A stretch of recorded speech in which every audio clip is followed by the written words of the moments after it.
चलो आज कुछ नया करते हैं। मन के भावों को कलम से कागज पर लिखते हैं। चलो आज कुछ नया करते हैं। मन के भावों को कागज पर कलम से अभिव्यक्त करते हैं।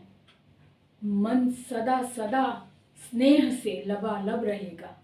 तो आज हम एक कदम और बढ़ाते हुए भविष्य काल की ओर चलते हैं। हमने पिछले वीडियोस में भूतकाल और वर्तमान काल पर विस्तृत जानकारी दी थी। उस पर हमने विस्तार से बात भी की थी। भूतकाल के भेद बताए थे और वर्तमान के भी भेद भी बताए थे और साथ में उदाहरण भी बात की थी। तो आज फिर से शुरू करते हैं। वर्तमान काल रह गया था तो आज भविष्य काल रह गया था तो आज हम भविष्य काल के ऊपर बात करेंगे। हमने बात की थी कि काल किसे कहते हैं, एक बार फिर से रिपीट कर लेते हैं, दोहरा लेते हैं ताकि ठीक से समझ आ जाए। समय को काल कहते हैं, है ना। ये तो सबको पता है कि समय यानी टाइम को काल कहते हैं। काल का मतलब है टेंस, जिसे हम इंग्लिश में टेंस भी कहते हैं। तो काल टेंस, जिसको समय को, जैसे जो भी समय चल रहा है, बीता हुआ समय, आने वाला समय या इस समय का जो समय चल रहा है वो, तो हर एक समय को काल कहते हैं।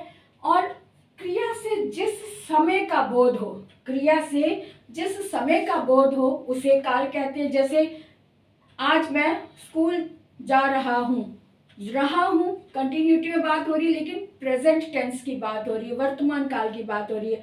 अगर हम कहें कल मैं दिल्ली जाऊंगा, अब इस तरह से जाऊंगा, जाना क्रिया है, लेकिन जाने की क्रिया के साथ साथ गा भी प्रकट हो रहा है, यानी भविष्य काल की बात हो रही, जो समय अभी आया नहीं है उसकी बात कर रहे हैं। यानी कि जिस क्रिया से समय का बोध होता है, क्रिया जाना हो गया, है ना। अब जैसे मैं खाना खाऊंगा, मैं थोड़ी देर में खाना खाऊंगा, खाना एक क्रिया है, वर्ब है, लेकिन उसके साथ साथ हमें समय का भी बोध हो रहा है कि अभी नहीं, थोड़ी देर के बाद या आने वाले समय में खाना खाऊंगा।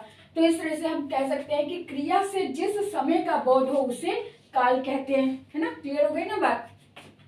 अब पिछली बार हमने देखा था कि काल के 3 भेद होते हैं, भूतकाल, वर्तमान काल और भविष्य काल।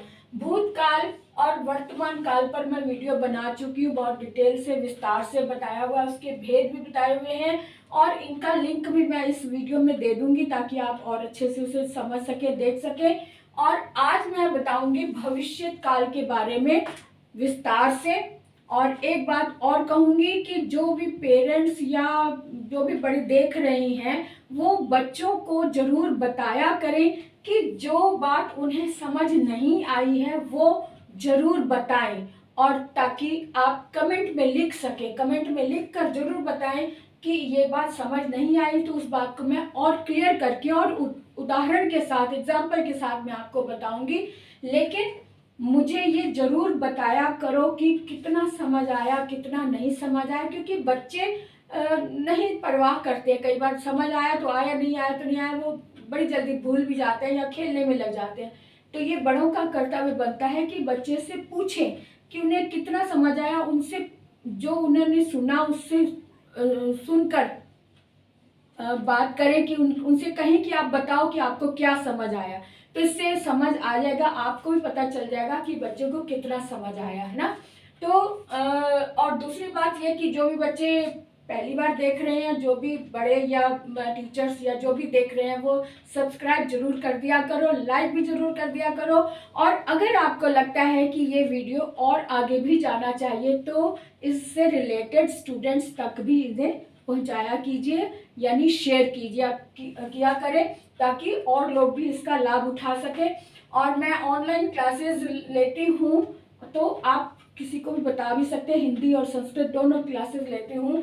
तो आज हम शुरू करते हैं भविष्य काल। भविष्य काल के भी 2 भेद होते हैं, सामान्य भविष्य और संभाव्य भविष्य, है ना।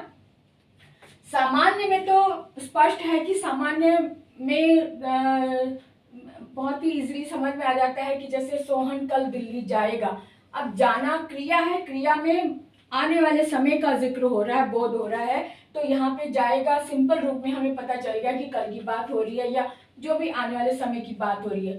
या सोएगा लगा या पढ़ेगा लगा है या खाएगा, जो भी है, तो गा लगा हुआ है। सिंपल रूप में हमें पता चल गया कि ये भविष्य काल की बात हो रही है। कौन सा?